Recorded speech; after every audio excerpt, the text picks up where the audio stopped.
하나님께서 오늘 주신 말씀은 시편 80편 말씀이고 1절부터 19절 말씀, 좀 길지만 제가 하나님 말씀 먼저 천천히 봉독하도록 하겠습니다.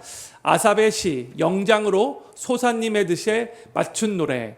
요셉을 양떼같이 인도하시는 이스라엘의 목자여, 귀를 기울이소서. 그룹 사이에 좌정하신 자여, 빛을 비추소서. 에브라임과 베냐민과 므낫세 앞에서 주의 용력을 내사 우리를 구원하러 오소서. 하나님이여 우리를 돌이키시고 주의 얼굴빛을 비추사 우리로 구원을 얻게 하소서. 만군의 하나님 여호와여, 주의 백성의 기도에 대하여 어느 때까지 노하시리이까. 주께서 저희를 눈물 양식으로 먹이시며 다량의 눈물을 마시게 하셨나이다. 우리로 우리 이웃에게 다툼거리가 되게 하시니 우리 원수들이 서로 웃나이다. 만군의 하나님이여 우리를 돌이키시고 주의 얼굴빛을 비추사 우리로 구원을 얻게 하소서. 주께서 한 포도나무를 애굽에서 가져다가 열방을 쫓아내시고 이를 심으셨나이다. 주께서 그 앞서 준비하셨으므로 그 뿌리가 깊이 땅에 편만하며 그 그늘이 산들을 가리우고 그 가지는 하나님의 백향목 같으며 그 가지가 바닥까지 뻗고 넝쿨이 강까지 미쳤거늘. 주께서 어찌하여 그 담을 헐으사 길에 지나는 모든 대로 따게 하셨나이까. 수풀의 돼지가 상해하며 들짐승이 먹나이다. 만군의 하나님이여 구하옵나니 돌이키사 하늘에서 굽어보시고 이 포도나무를 권고하소서. 주의 오른손으로 심으신 줄기요 주를 위하여 힘있게 하신 가지니이다. 그것이 소화되고 작벌을 당하며 주의 면책을 인하여 망하오니 주의 우편에 있는 자 곧 주를 위하여 힘있게 하신 인자의 위에 주의 손을 얹으소서. 그리하면 우리가 주에게서 물러가지 아니하오리니 우리를 소생케 하셔서 우리가 주의 이름을 부르리이다. 만군의 하나님 여호와여 우리를 돌이키시고 주의 얼굴빛을 비추소서. 우리가 구원을 얻으리이다. 아멘. 오늘 저희가 나누는 시편 80편의 표제어는 아삽의 시 영장으로 소사님의 듯에 맞춘 노래입니다. 제가 전에도 한번 두 번 벌써 말씀 나눴는데 이 소사님의 돛은 영어로 보면 릴리 베카파라고 되어 있는데, 그러니까 소사님의 돛이란 맞춘 노래는 백합화 곡조라는 그런 의미예요. 그러니까 백합화의 꽃말이 순결 혹은 변함없는 사랑이기 때문에 청아한 느낌, 순수하고 깨끗한 느낌의 곡조로 생각하시면 될 것 같아요. 근데 이 표제어를 보면요, 이 시편 80편이 어떠한 배경에서 쓰여졌는지는 알려주고 있지 않죠. 근데 정확하게 언제인지는 모르지만 시편 80편의 말씀을 쭉 읽어보면 이스라엘이 하나님께 범죄한 후에 하나님께서 징계하셔서 고난과 비참한 처지 가운데 있었을 때에 하나님께 긍휼과 은혜를 간구하며 하나님의 구원을 호소하는 내용을 기록하고 있는 시가 이 시편 80편인 거예요. 언제인지는 몰라요. 어떤 학자들은 남유다가 멸망했을 때다라고 그렇게 말을 하고 있는데 그렇게 말하기는 조금 좀 약할 것 같아요. 그래서 정확하게 모르기 때문에 저도 어느 배경에서 이 시를 썼는가는 말씀드리지 않고 오늘 이 말씀 내용만 집중적으로 같이 나누도록 하겠습니다. 이 시편 80편의 이 시는 탄식시로 그렇게 분류가 돼요. 그렇기 때문에 이 시편 80편 전체적인 분위기는 좀 어둡고 무겁습니다. 그러나 그럼에도 불구하고 하나님께서 은혜를 베풀어 주시고 능력을 베풀어 주시면 이스라엘 백성들이 예전의 모습으로 회복될 수 있다는 그 시편 저자의 이 믿음이 이 시편 80편 안에 담겨져 있기 때문에 절망적인 현실에 비춰지는 한 줄기 빛과 같은, 그래서 어둡지만 그렇게 어둡지 않고 살짝 소망이 느껴지는 그런 시인 것 같아요. 그리고 이 시편 80편의 저자는 이 아삽의 시라고 말하고 있지만 다윗 시대에 존재했던 그 아삽이 아니라 아삽의 후손 중에 한 명이 기록할 것이라고 그렇게 생각하시면 될 것 같아요. 이것을 생각하시면서 오늘 본 말씀의 내용을 살펴보도록 하겠습니다. 먼저 1절 말씀 같이 한번 읽기를 원합니다. 시작. 요셉을 양떼같이 인도하시는 이스라엘의 목자여 귀를 기울이소서. 그룹 사이에 좌정하신 자여 빛을 비추소서 했어요. 이 1절 전반부를 보면은 하나님을 양떼 같은 이스라엘을 인도하시는 목자로 부르고 있죠. 양떼같이 인도하시는 이스라엘의 목자여, 그렇게 부르고 있어요. 그렇죠? 이 목자는 시편 23편에 묘사된 선한 목자의 모습인 거예요.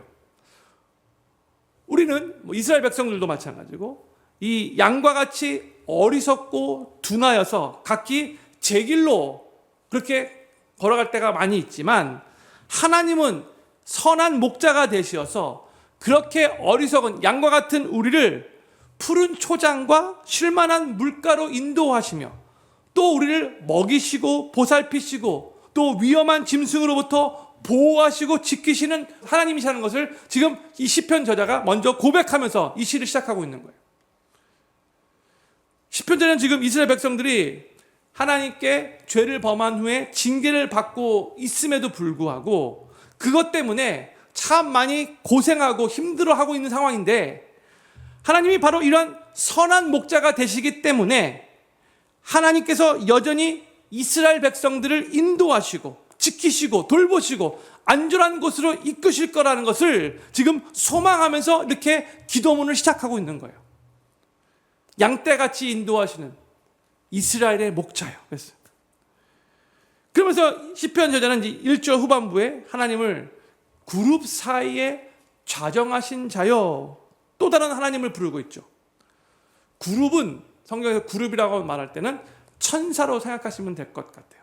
하나님을 옹이하는 그 천사라는 존재인데, 보면 지성소 안에 하나님의 임재를 상징하는 언약궤가 있잖아요. 근데 그 언약궤 뚜껑을 보통 신학적으로 시은자라고 그렇게 불러요. 그리고 시은자 양편에 그룹이 이 천사가 날개를 펴고 서로 마주보고 있어요. 한번 그림 보도록 하겠습니다. 이게 이제 시은자, 하나님의 언약궤 법궤죠. 근데 이 법궤를 덮고 있는 이 뚜껑은 이 시은자고, 요게 이제 그룹이죠. 그 그룹이 날개로 이렇게 서로 이렇게 마주보면서 이렇게 하고 있어요.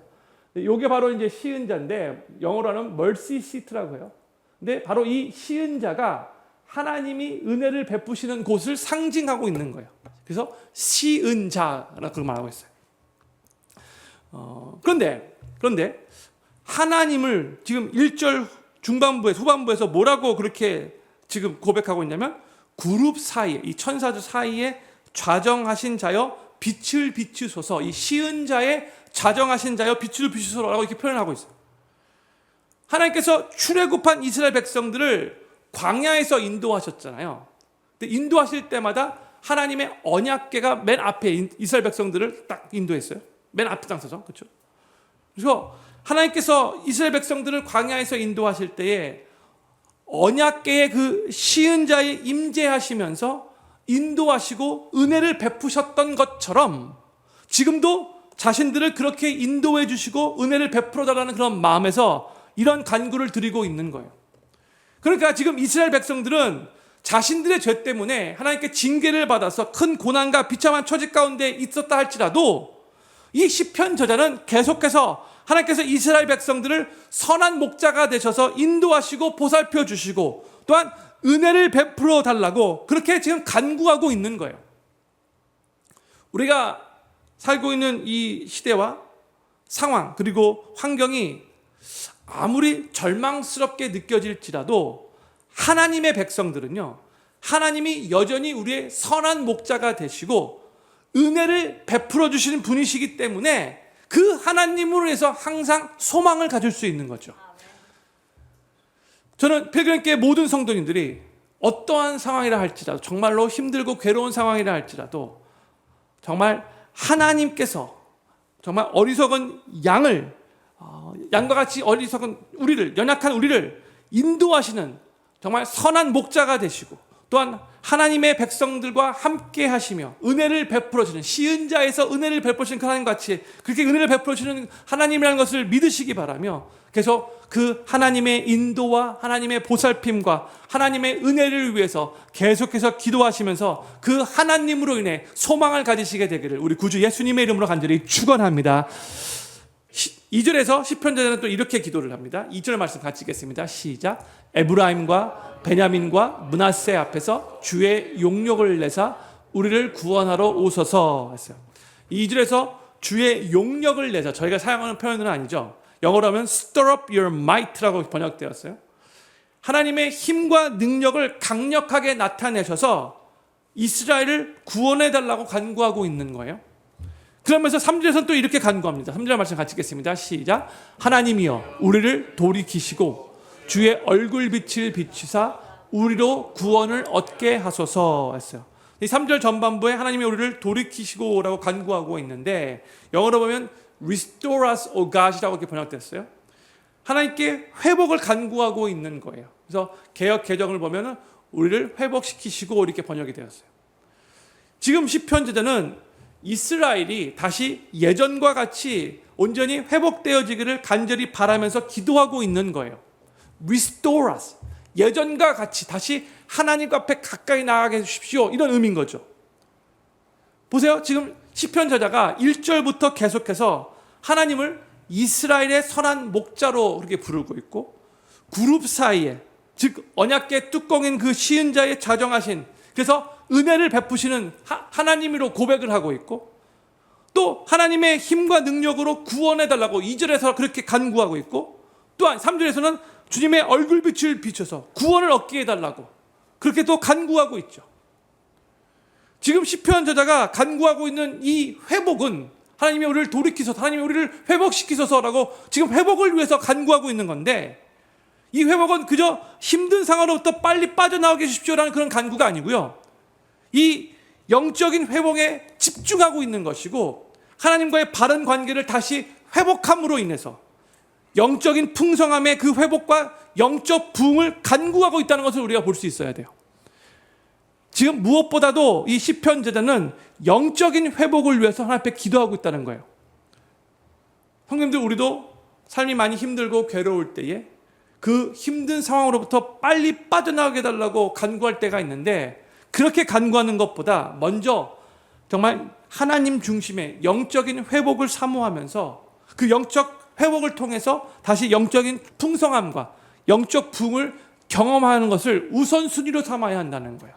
빨리 힘든 상황을 벗어나게 해주십시오 이렇게 기도하는 것보다, 주여 내가 주님과의 관계가 다시 회복되어지고 다시 영적으로 충만해지기를 소망합니다, 여기에 집중을 맞춰야 된다는 거죠. 시편 저자는 3절 중반부에서 주의 얼굴빛을 비추사라고 또 간구를 하고 있어요. 그렇죠? 성경에 보면은 하나님의 얼굴빛이라는 표현이 상당히 많이 나오죠. 벌써 시편 나눌 때도 몇 번 나누었었는데, 하나님의 얼굴빛을 비춰달라는 이 간구는 하나님께서 은혜를 베풀어 주시고, 하나님께서 호의를 베풀어 주시고, 하나님께서 우리에게 정말 도움을 베풀어 달라는 그런 의미를 말하고 있는 거예요. 근데 제가 이 내용은 7절에 가서 조금 더 구체적으로 나누도록 하겠습니다. 시편 저자는 1절부터 3절에서 하나님의 회복을 위해 간절히 기도를 드렸는데, 그런데 시편 저자는 하나님께서 이스라엘 백성들의 기도를 듣고 계시지 않는다고 생각하면서 이렇게 4절에서 질문을 하며 고백을 합니다. 4절부터 6절까지 말씀 같이 천천히 읽겠습니다. 시작. 만군의 하나님 여호와여, 주의 백성의 기도에 대하여 어느 때까지 노하시리이까? 주께서 저희를 눈물 양식으로 먹이시며 다량의 눈물을 마시게 하셨나이다. 우리로 우리 이웃에게 다툼거리가 되게 하시니 우리 원수들이 서로 웃나이다 했어요. 4절 다시 한번 보여주세요. 4절. 지금 이 시편 저자가 하나님 앞에 질문을 시작하고 있어요. 뭐라고 하냐면 만군의 하나님 여호와여라고 이렇게 부르고 있죠. 먼저 이는 하나님께서 이스라엘을 구원할 능력자라는 것을 고백하고 있는 거예요. 만군의 여호와 할 때는 보통 전쟁에서 싸우는 용사로 생각하시면 될 것 같아요. 그러니까 하나님께서 이스라엘을 앞으로 구원해 주실 그 전쟁에서의 그 용사로 하나님께서 그렇게 나타나셔서 싸워주시기를 원하는 마음이 이 안에 담겨져 있는 거예요. 이 시편 80편 보면 만군의 하나님, 만군의 여호와 하나님에 대해서 그런 표현이 참 많이 나오고 있어요. 대신 싸워달라는 그런 의미인 거예요. 그러면서 시편 저자는 주의 백성의 기도에 대하여 어느 때까지 노하시리이까? 라고 질문을 하죠. 하나님께서 이스라엘 백성들의 죄로 인해서 계속해서 지금 분노를 품고 계시고 있다는 것을 의미하고 있는 거예요. 하나님께 범죄한 이스라엘 백성들에 대한 하나님의 공의가 아직 다 fulfill 되지 않았다고, 만족되지 않았다는 것을 암시해 주고 있는 거죠. 아직까지 하나님이 지금 노하고 계시는 상황이라는 거예요. 5절 말씀을 보면요. 5절 보세요. 5절. 하나님께서 이스라엘 백성들을 눈물 양식으로 먹이셨다라고 하고 있고 다량의 눈물을 마시게 하셨다라고 시편 저자가 표현하고 있어요. 바로 이 상황은요, 과거에 이스라엘 백성들이 출애굽한 후에 광야 생활을 할 때에 하나님이 하늘로부터 만나를, 양식을 내려 먹이시고 또 반석에서 또 물을 내어 마시게 하신 것과 대조를 이루고 있는 거죠. 그렇죠? 그때 200만 명이 넘는 이스라엘 백성들이 광야에서 하루도 거르지 않고 양식을 먹고 물을 마실 수 있었던 것은, 그것은 정말 온전히 하나님의 은혜였고요. 계속해서 하나님을 의지하는 법을 익히게 하시는 하나님의 훈련 방법이었죠. 매일매일 아침마다 하나님께서 만나를 거두라고 그렇게 말씀하셨어요. 하나님의 은혜였어요. 매일매일 하루도 거르지 않고 어떻게 광야에서 200만 명 넘는 사람이 그렇게 줄이지 않고 살 수 있었습니까? 하나님의 은혜인 거죠.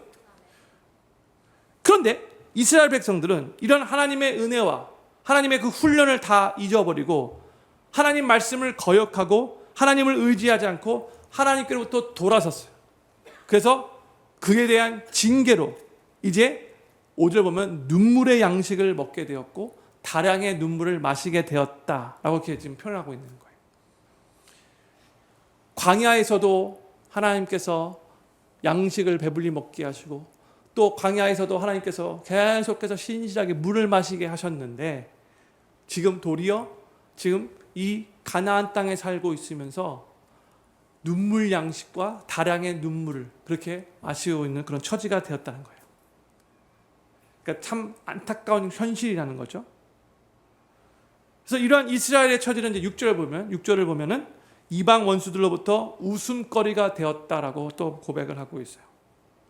지금 이 시편 저자가 지금 이스라엘 백성들이 겪고 있는 이런 내부적인 고통과 외부적인 고통을 언급하고 있는 이유는요, 하나님의 진노에 대한 원망이나 하소연을 하고 있는 게 아니에요. 하나님, 정말 우리가 죄로 말미암아 하나님께로 받는 이 징계는 정말 마땅합니다. 그렇지만 그럼에도 불구하고 우리 이스라엘 백성들을 용서해 주시고 긍휼을 베풀어 주시옵소서라는 이런 의미로 지금 이렇게 하나님 앞에 간구하고 있는 거죠. 그래서 7절에서 시편 저자는 아까 3절에서 간구했던 비슷한 내용으로 다시 하나님 앞에 간구합니다. 7절 말씀 같이 읽겠습니다. 시작. 만군의 하나님이여 우리를 돌이키시고 주의 얼굴빛을 비추사 우리로 구원을 얻게 하소서. 아멘. 이 7절의 간구 내용은 아까 우리가 읽었던 3절의 간구 내용과 동일해요. 그리고 이 간구는 시편의 마지막 구절, 이 시편의 마지막 구절 19절에도 또 반복되어 나옵니다. 우리를 돌이켜달라고, 그러니까 회복시켜달라고, 주의 얼굴빛을 비춰달라고, 우리를 구원 얻게 해달라고, 이 세 가지를 계속해서 3절, 7절, 19절에서 계속해서 기도문으로 하나님께 올려드리고 있어요. 지금 시편 저자가 계속 하나님의 회복을 간구하며 주의 얼굴빛을 비춰달라고 간구하고 있는 이 이유는 그 힘들고 절망스러운 상황에서 이스라엘 백성들에게 가장 필요하고 중요한 것이 바로 하나님의 얼굴빛이었기 때문에 이렇게 지금 하나님 앞에 간구하고 있는 거죠. 상황적으로 많이 힘들어요. 절망스럽게 보여요.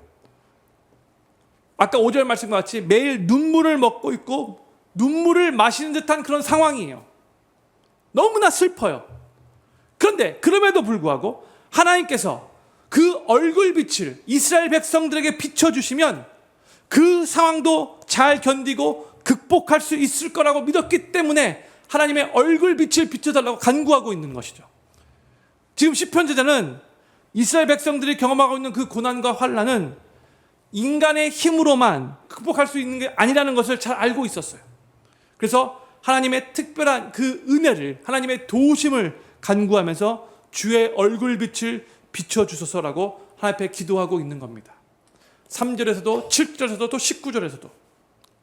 저는 우리 워싱턴 필그림 교회 성도님들도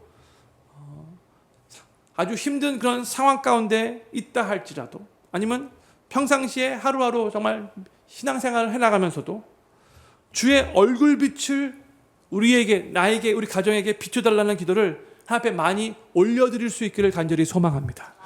주의 얼굴빛을 비추소서.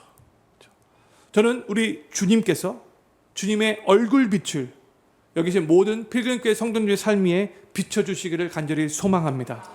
저는 우리 주님께서 주님의 얼굴빛을 여기 계신 모든 필금교회 성도님들 가정 위에 비춰주시기를 간절히 소망합니다. 저는 우리 주님께서 주님의 얼굴빛을 우리 자녀들에게, 우리 손주들에게, 우리 후손들에게 환히 비춰주시기를 간절히 또 소망합니다. 우리 주님께서 우리의 주님의 얼굴빛을 우리의 생업 위에 비춰주시기를 간절히 소망합니다. 우리 주님께서 주님의 얼굴빛을 우리 교회에 또 환하게 비춰주시기를 간절히 소망합니다. 우리 주님께서 우리 주님의 얼굴빛을 우리 조국 대한민국과 우리가 살고 있는 이 미국 땅에 또 환하게 비춰주시기를 간절히 소망합니다. 저는 우리 주님께서 주님의 얼굴빛을 열방에 모든 족속에게 환하게 비춰주시기를 간절히 소망합니다.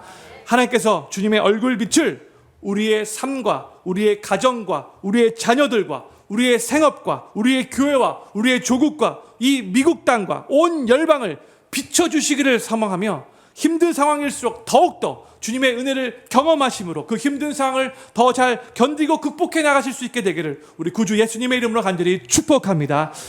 이제 시편제는 8절부터 11절에서 이스라엘을 한 포도나무로 비유하고 있어요. 그들이 예전에 하나님께 어떠한 은혜와 축복을 받았는지를 이 포도나무를 통해서 우리들에게 알려주고 있는 거예요. 8절부터 11절까지 말씀 제가 천천히 읽겠습니다. 주께서 한 포도나무를 애굽에서 가져다가 열방을 쫓아내시고 이를 심으셨나이다. 주께서 그 앞서 준비하셨으므로 그 뿌리가 깊이 땅에 편만하며 그 그늘이 산들을 가리우고 그 가지는 하나님의 백향목 같으며 그 가지가 바닥까지 뻗고 넝쿨이 강까지 미쳤거늘 했어요. 다시 8절 말씀 다시 보여주세요. 지금 시편 저자는 이스라엘을 한 포도나무로 비유하고 있죠. 하나님께서 한 포도나무를 애굽에서 가져다가 가나안 땅에 심으신 거예요. 근데 가나안 땅에 있었던 모든 민족들을 다 쫓아내시고 그곳에 이 이스라엘 백성이라는 한 포도나무를 심으신 거죠. 8절 말씀이에요. 9절만 보면은요, 그 땅은 하나님께서 이스라엘 백성들을 위해서 앞서 준비하신 땅이라고 말하고 있죠. 그렇기 때문에 10절에서 이스라엘 백성들이 얼마 지나지 않아서 그들의 그늘로 산들을 가리우고 그 가지가 하나님의 백향목 같다라고 말했어요. 그만큼 번성하고 강해졌다는 의미죠. 백향목은 그 당시에 가장 강한 나무로 여겨졌던 나무잖아요. 그렇죠?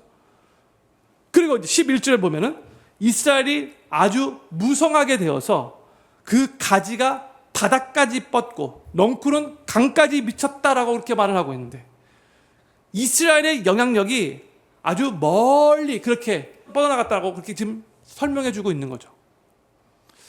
이 단락에서 언급된 이스라엘의 역사적 시기는 출애굽 사건으로부터 시작하여 가나안 땅 정복, 그리고 솔로몬이 이스라엘의 왕으로 있었을 때 그 왕정 시대까지를 다 커버하고 있는 시기죠.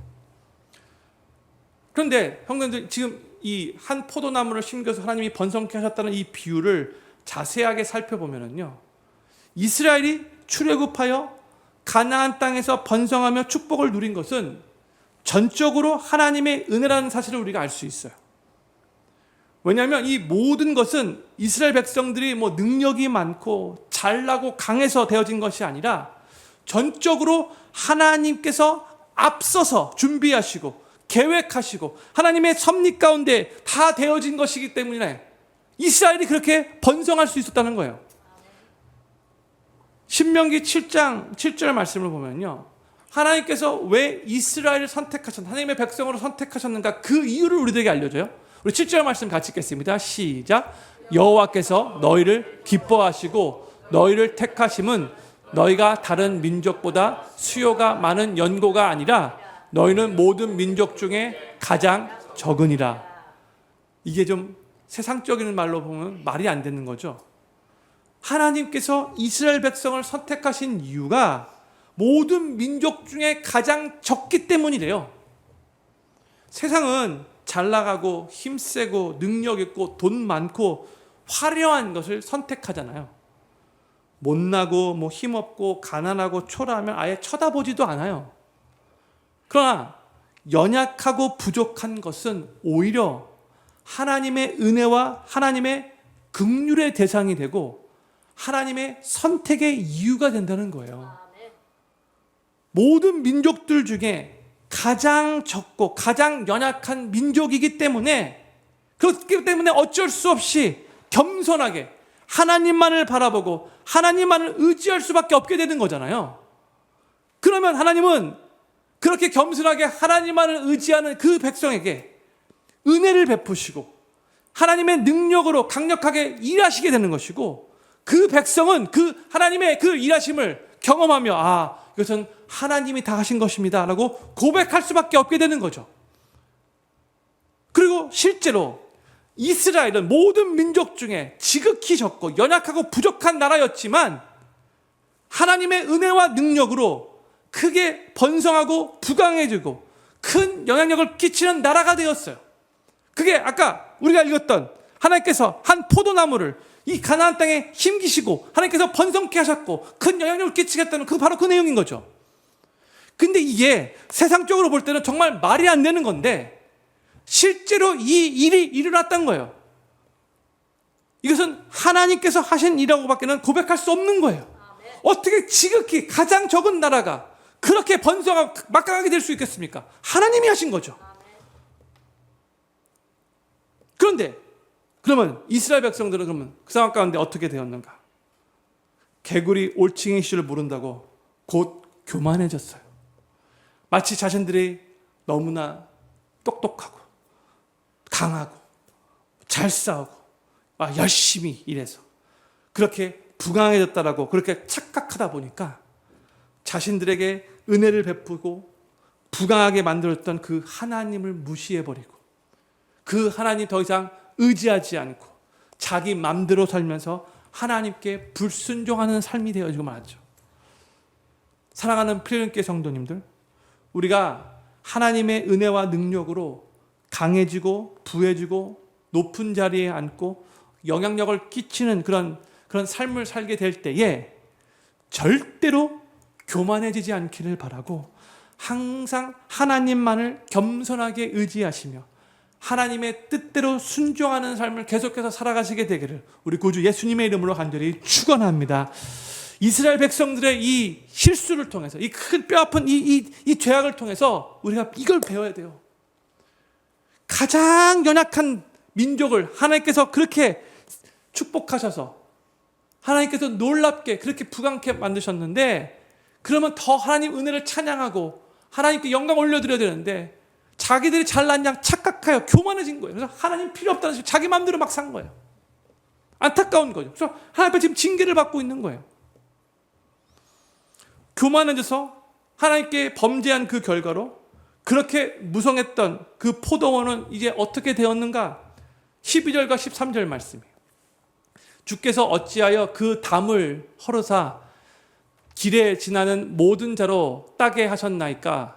수풀의 돼지가 상해하며 들짐승들이 먹나이다 했어요. 시편자는 하나님께서 그 포도원의 담을 헐으셨다라고 말을 하고 있어요. 12절 말씀이죠. 하나님이 담을 헐으셨대요. 하나님께서 그 일을 허락하신 거예요. 그리고 하나님께서 그 포도원의 담을 헐어버리신 그 결과로 길에 지나가는 자들이 모두 그 열매를 따먹고, 그렇죠? 13절 보면은 수풀의 돼지가 그 나무를 해치고 들짐승들이 그 포도 열매를 먹었다고 이렇게 말하고 있어요. 여기서 12절에서 이 담은 이스라엘의 국방력을 가리키는 말이고요. 뭐 길에 지나가는 자, 뭐 수풀의 돼지, 들짐승들, 이건 다 이스라엘과 원수되는 이방 나라들을 의미하는 거죠. 제 아들이 어렸을 때 이제 제 아내가 돼지고기를 너무 싫어하는 것을 알고 화가 났을 때 엄마한테 하는 말이 돼지고기 이렇게 말하더라고요. 그게 자기 딸은 엄마한테 할 수 있는 그런 악한 말이라고 생각한 것 같아요. 근데 뭐 돼지가, 수풀의 돼지가 이 포도원을 이렇게 상하게 한 거예요. 나쁜 돼지죠, 그렇죠? 그런데 이 돼지들은 정말 이 이스라엘의 이방 원수 이방 나라를 말하고 있는 건데, 이 12절, 23절 말씀을 잘 묵상해 보면 하나님께서 이스라엘을 지키시고 하나님께서 이스라엘을 도우시지 않는다면 이스라엘은 이렇게 주변에 있는 이방 나라들의 침략으로부터 멸망당할 수밖에 없는 그런 연약한 나라인 거죠. 그렇죠? 마찬가지로 성도님들, 우리도 하나님께서 우리의 삶을 붙들어 주시지 않으신다면, 우리가 하나님의 도움을 구하지 않고 우리 마음대로 막 산다면 우리는 이 세상에서의 영적 전쟁에서 결코 승리할 수 없고요. 또한 우리는 불신자들의 조롱거리밖에 되지 않는다는 것을 기억해야 돼요. 우리도 이 이스라엘 백성들과 마찬가지로 연약한 존재라는 것을 항상 고백해야 돼요. 그렇기 때문에 하나님의 백성들은 하나님의 말씀대로 살며 하나님의 뜻 안에 거하며 하나님의 도우심을 받기 위해서 항상 하나님 의지하고 하나님 안에 거하며 하나님께 간절하게 기도하는 삶을 사는 것이 너무나 중요한 거죠. 내가 내 마음대로 하나님 없이 살면 그동안 누려왔던 것들이 한순간에 다 와르르 무너지고 또 세상 사람들의 조롱거리가 될 수밖에 없겠지만, 하나님의 뜻대로 하나님 의지하며 하나님께 순종하며 살면 하나님께서 우리로 하여금 영적 전쟁에서 승리케 하시고 하나님께서 친히 우리의 삶을 지키시고 보호하시며 또 세상 사람들 앞에서도 하나님이 우리를 존귀케 하시고 영원하게 하실 거라는 것을 믿으시기 바랍니다. 결국 하나님 손에 달려있는 거예요, 우리 삶은요.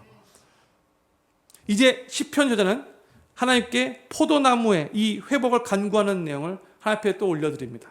14절 15절 말씀 같이 읽겠습니다. 시작. 만군의 하나님이여 구하옵나니 돌이키사 하늘에서 굽어보시고 이 포도나무를 권고하소서. 주의 오른손으로 심으신 줄기요 주를 위하여 힘있게 하신 가지니이다. 이 14절 말씀 다시 한번 보여주세요. 하나님께서 심고 갖고 오셨던 이 포도나무인 이스라엘이 이방인들에게 처참히 짓밟혀졌으므로 이 시편 저자는 하나님께서 이것을 굽어보시고 하늘에서 굽어보시고 이 포도나무를 권고해 달라고 간절히 기도하고 있는 거죠. 하나님, 예전에 하나님께서 그렇게 은혜 베푸시고 축복해 주셨지 않았습니까? 근데 지금 우리의 상태가 너무나 엉망입니다. 너무나 비참해졌습니다. 하나님, 우리를 불쌍히 여겨주십시오. 우리를 다시 한번 권고해 주십시오. 붙잡아 주십시오. 이런 의미인 거죠. 간절하게 기도하고 있는 거예요. 그럼 15절을 보면은요, 이렇게 말을 하고 있어요. 시편 저자가 이 포도나무를 주의 오른손으로 심으신 줄기라고, 주를 위하여 힘있게 하신 가지라고, 이런 표현을 반복적으로 사용하고 있죠. 하나님의 크신 긍휼과 하나님의 그 사랑과 하나님의 은혜를 하나님의 언약 백성인 이 이스라엘에게 계속해서 부어달라고 기도를 드리고 있는 거예요.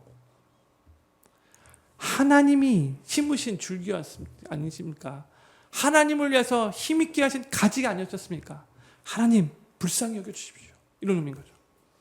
그러면서 16절에서 시편 저자는 이스라엘 백성들이 당한 환난을 이렇게 표현을 합니다. 16절. 그것이 소화되고 작벌을 당하며 주의 면책을 인하여 망하오니 했어요. 시편 저자는 포도나무가 소화되고 작벌을 당했다라고 말하고 있는데 불에 타고 잘라졌다라는 그런 의미로 말을 하고 있는 거예요. 또 하나님의 책망으로 말미암아, 면책, 책망으로 말미암아 망하게 되었다라고 이렇게 표현을 하고 있어요. 정말 그러니까 그 상황이 아주 끔찍하게 심각한 상황인 것 같아요. 이스라엘 백성들이 그들이 저지른 그 죄의 결과로 인해서 하나님께서 책망을 하신 것인데, 이게 바로 하나님의 책망 때문에 자신들이 죄를 짓고 하나님께서 징계하시고 있기 때문에 지금 자신들이 이렇게 끔찍한 상황 가운데 처해 있다는 것을 다시 한번 이 시편 저자가 밝히고 있는 거예요. 하나님 손에 달려 있다는 것을 고백하고 있는 거죠.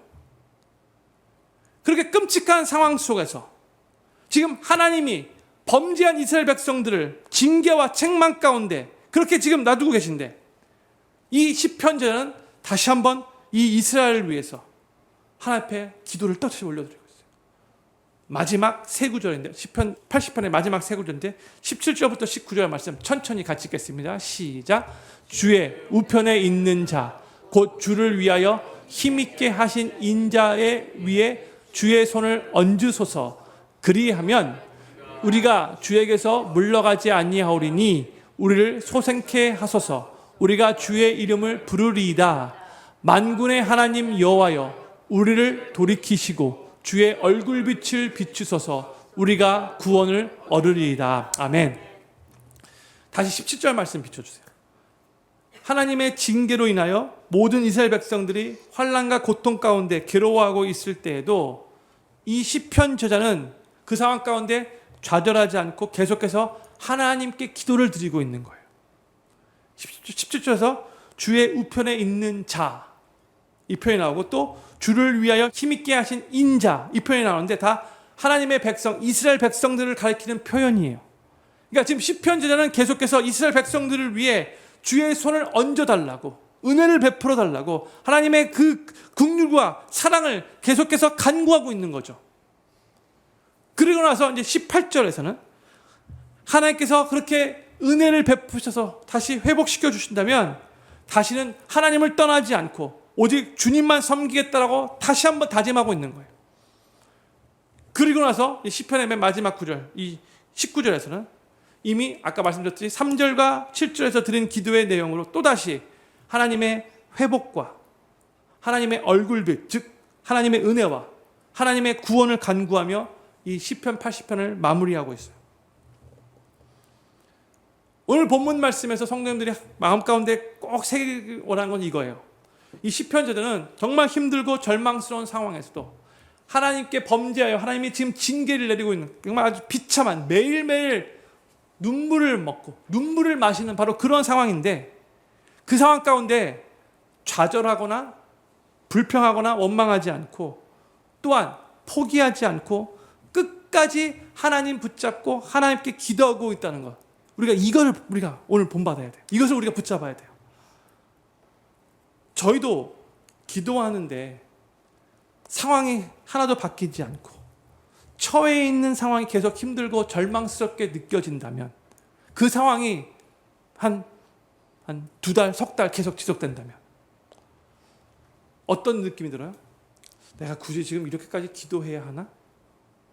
뭐 기도한다 할지라도 나 열심히 기도했는데 상황이 하나도 나아진 게 없네? 이런 생각이 들면서 더 이상 기도하고 싶은 마음이 들지 않죠. 포기하려는 그런 경우가 있어요. 그런데 그것은 올바른 생각이 아니라는 거예요. 오늘 시편 80편의 이 시편자는 결국 이스라엘 백성들을 구원해 주시고 회복시켜 주시고 은혜를 베풀어 주실 분은 오직 하나님 한 분밖에 없음을 너무나 잘 알고 있었기에, 너무 그것을 확실하게 믿었기에 끝까지 하나님만 바라보며 하나님께 간구했던 거죠. 이것을 우리가 오늘 마음에 새기셔야 돼요. 저는 필경교회 모든 성도님들이 오랫동안 기도해도 상황이 별로 나아지지 않고, 또한 하나님께 큰 징계를 받아 큰 고통 가운데 있을지라도 결국 그 상황으로부터 구원해 주시고 회복시켜 주시고 은혜를 베풀어 주신 분은 오직 하나님 한 분밖에 없음을 믿으시고, 좌절하지 않으시고 불평하지도 않으시고 또한 포기하지도 않으시며 끝까지 하나님만 바라보시고 하나님의 구원과 회복과 은혜를 위해 기도하시며 정말 하나님이 주시는 그 회복을 온전히 경험하시게 되기를 우리 구주 예수님의 이름으로 간절히 축원합니다. 기도 제목 5가지 읽고 기도하는 시간 갖도록 하겠습니다. 첫 번째 기도 제목입니다. 삶이 힘들고 괴로울 때 그 힘든 상황으로부터 빨리 빠져나오기를 간구하기보다는 먼저 영적인 회복을 사모하며 다시 영적인 풍성함과 영적 부흥을 경험하는 것을 우선순위로 삼게 하소서. 두 번째, 주님의 얼굴빛을 우리의 삶과 가정과 자녀들과 생업과 교회와 조국과 미국과 온 열방에 비춰주소서. 세 번째, 하나님의 은혜와 능력으로 강해지고 부해지고 영향력을 끼치는 자가 되었을 때 절대로 교만해지지 않고 항상 하나님만을 겸손하게 의지하며 하나님의 뜻대로 순종하는 삶을 살게 하소서. 네 번째, 하나님 없이 내 맘대로 살면 그동안 누려왔던 것들이 한순간에 무너지고 세상 사람들의 조롱거리가 될 수 있지만, 하나님의 뜻대로 하나님만 의지하며 살면 하나님께서 영적 전쟁에서 승리케 하시고 우리의 삶을 지키시고 또한 세상 사람들 앞에서도 우리를 존귀케 하실 것임을 믿게 하소서. 다섯 번째, 하나님께 징계를 받아 고통 가운데 있을지라도 결국 그 상황으로부터 구원해 주시고 회복시키시고 은혜를 베풀어 주시는 분은 하나님 한 분밖에 없음을 믿고 좌절하지 않고 불평하지 않고 포기하지 않으며 끝까지 하나님만 바라보고 하나님의 구원과 회복과 은혜를 위해 기도하게 하소서. 오늘 말씀 생각하면서 시편 저자의 마음을 우리도 품게 해달라고, 끝까지 하나님만 바라보며 하나님의 회복을 위해서 간절하게 기도하는 그런 신앙이 될 수 있게 해달라고 오늘 말씀 생각하면서 이 다섯 가지 기도 제목을 위해 같이 한번 기도하기를 원합니다. 기도하겠습니다.